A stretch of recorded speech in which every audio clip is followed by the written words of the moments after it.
আজকে নবমী আর আমি আর বুনু যাচ্ছি এখন বাজারে, তাই তো বুনু? তো চলো, যেহেতু বাবা বাড়ি নেই কাজে, তার জন্য আমাকে আর বুনুকেই বাজারের দায়িত্ব পড়েছে। তো আমরা এখন যাচ্ছি, চলো। কি কিনতে যাচ্ছিস? চিকেন। তো গাইজ আমরা চিকেন কিনতে যাচ্ছি এখন, কারণ আমি মাটন কিনতে পারবো না, কিনতে পারি না আর কি, কোনোদিন কিনিনি। তো তার জন্য এখন আমি আর বুনু মিলে চিকেনই কিনতে যাচ্ছি। তো চলো। তারপর কিন্তু আমি আর বুনু টুকটুক করতে করতে মাংসের দোকানে চলে গেছিলাম আর গিয়ে অর্ডারটা দিয়েও দিলাম। আর এদিকে দেখো মাছ বাজারে নবমীর দিন কি ভিড় হয়েছিল। আমি তো অনেকদিন পর বাজারে গেছিলাম, আর আসার পথে একটা প্যান্ডেল চোখে পড়লো, যেটা আমি অনেকদিন আগে তোমাদের সাথে শেয়ার করে ফেলেছি। বাড়ি আসার পথে বুনুর বায়নাও আইসক্রিম কিনে দিতে হবে, যাক নিয়ে যখন গেছে ওর আবদার তো মেটাতেই হবে। গাইজ ফাইনালি বাজার করা কমপ্লিট। এই যে এখন যাচ্ছি বাড়িতে। আজকে নবমী, আজকে কি কি করবো সব কিছু তোমাদের সাথে শেয়ার করবো। এদিকে আয়। আমরা আইসক্রিম কিনেছি 3টে, তাই তো? আমার তো এটাই মনে হচ্ছে এই বছরের পুজোটা খুব তাড়াতাড়ি চলে গেছে। মানে এই তো কদিন আগে মনে হয় মহালয় দেখলাম, এরই মধ্যে পুজোটাও হয়ে গেল। আর বাড়ির পাশে পুজো হলে না আনন্দটা খুব বেশি হয়। তো গাইজ এখন খাচ্ছি আইসক্রিম।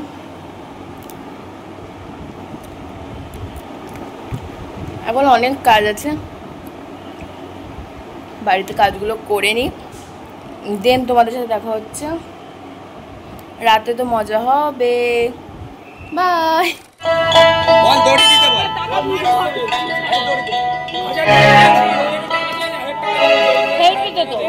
নবমীর দিন কিন্তু আমাদের মাঠে হয়েছিল বাউল অনুষ্ঠান, যার জন্য কিন্তু বাইরে ঘুরতে যেতে পারিনি, মাঠেই ছিলাম। বাউল শুনতে এসে গাইজ সবাই মুড়ি খাচ্ছে। সত্যি বলতে পুজোর এই কটা দিন যেমন মায়েরা আনন্দ করে, তেমন আমরা পাড়ার মেয়েগুলোও কিন্তু ভীষণ আনন্দ করি। বাউল হয়তো শুনতে ভালো লাগে না তেমন একটা কারোরই, তবুও আমরা মাঠে ভীষণ মজা করেছিলাম। আর দেখো নবমীর দিন আমাদের মাঠে কত ভিড় হয়েছিল, দেখেও কিন্তু ভালো লাগছিল। জানো তো আমাদের মাঠে কিন্তু আগে সেরকম একটা ভিড় হতো না, হতো ঠিকই, এতটা পরিমাণে হতো না। এই গত 2 বছর ধরে কিন্তু এত ভালো ভালো থিম আইটেম করছে, যার জন্য কিন্তু ভিড় একদম উপচে পড়ছে।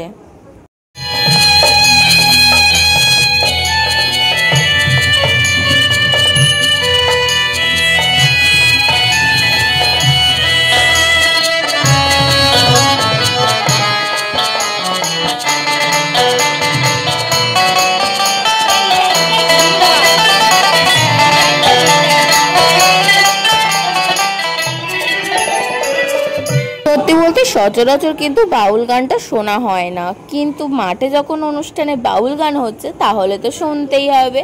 তো সবাই মিলে বেশ গোল মিটিং করে বসেই পড়েছি বাউল গান শোনার জন্য।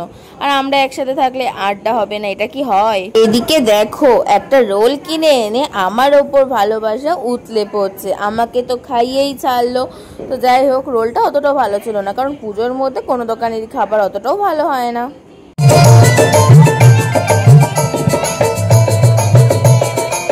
এই কথাটা তো তোমাদের সাথে এখনো শেয়ার করাই হয়নি, তো আমি বলছি, ইনি যখন গাইতে উঠেছিলেন, এনার নামটা আমার ঠিক মনে নেই, বাট ইনিও খুব ভালো গান গেয়েছিল, মোটামুটি ভালোই লেগেছিল। তো যাই হোক, আমি যখন ভিডিও করছিলাম তখন আমাকে মাইকেই বলছে যে মনা তুমি ভিডিও করছো, বাড়ি গেলে কিন্তু অশান্তি হবে। যাই হোক, জানি না কোন উদ্দেশ্যে বলেছিল কথাটা আমাকে।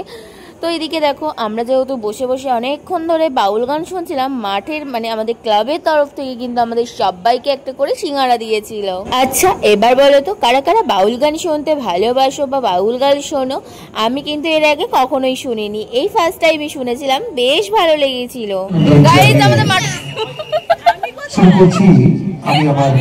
আমাদের মাঠের থেকে সিঙ্গারা দিয়েছে। গাইস এটা আমার পাতানো মা। গাইস আমার যখন ক্লাবের মাঠে এসে মনে কষ্ট লাগে এই গান শুনে দুঃখে, তখন এর কাঁধে মাথা রেখে আমি এর কাঁধে মাথা রেখে কান্না করি।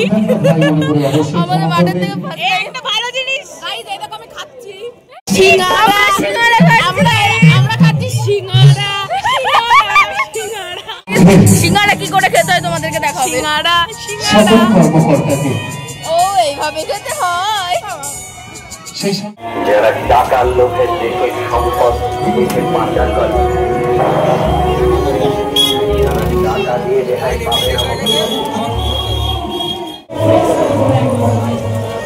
আমরা গেছিলাম লাইন দেখতে, তাই তো ভালোই লাইন পড়েছে।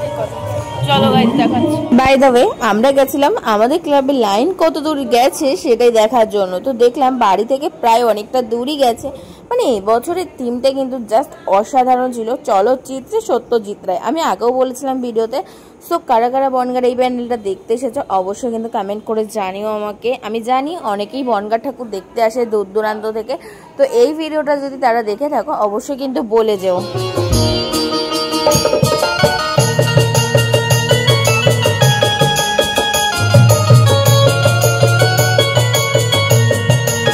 তারপর দেখো আমার বেস্ট ফ্রেন্ড চলে গেছিল আন্টি আর আঙ্কেলকে নিয়ে আমাদের প্যান্ডেল ঘোরানোর জন্য। আর গিয়ে কিন্তু আমাকে ফোন করেছিল, কারণ অনেক লাইন ছিল। আমি বলেছিলাম গিয়ে ফোন করতে যাতে লাইন দিতে না হয়। তো আমি গিয়ে তো নিয়ে আসলাম, তারপর সবাই মিলে অনেক ফটো টটো তুলেছিলাম।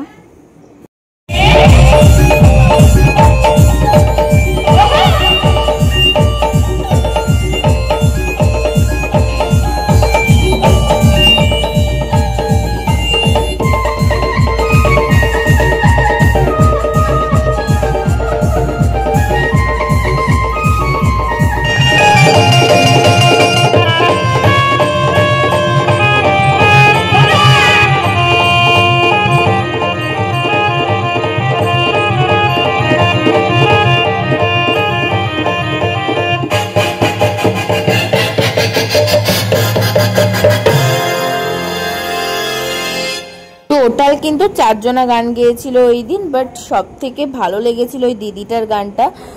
আর কারোরই নাম আমার সেরকম একটা করে মনে নেই, সবারই গানটা ভালো ছিল, বাট এই দিদির গানটা একটু বেশি ভালো লেগেছিল। নবমীর দিন বাড়ি আসতে আসতে প্রায় রাত 1:30টা বেজে গেছিল।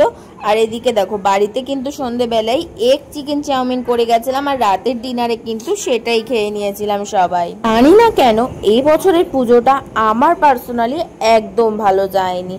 তোমাদের কেমন কেটেছে পুজো অবশ্যই কমেন্ট করে জানিও। এবছর তো আমার মধ্যে সেই পুজো পুজো আবেগটাই ছিল না। আগেই তো বলেছিলাম নবমীর দিন বাউল গান শুনতে শুনতে রাত 1:30টা বেজে গেছিল বাড়ি আসতে। একটু আগে বাড়ি থেকে মানে মাঠ থেকে আসলাম, ঠিক আছে। এসে এখন একটু ফ্রেশ হবো, তার আগে আমি কটা রিলস বানাবো গাইজ। তো চলো ওপরে গিয়ে রিলস বানাই। আর ডিনার কমপ্লিট, এসে ডিনার করে নিয়েছি, কারণ ভিডিও বানাতে বানাতে রাত কভার হয়ে যাবে, লাস্ট আমার খাওয়াই হবে না। তো প্রচণ্ড খিদে পেয়ে গেছিলো, তো এভাবেই আমি খেয়ে নিয়েছি। এবার ওপরে যাবো। তো চলো আজকে ভিডিওটা এখানেই এন্ড করছি, টাটা।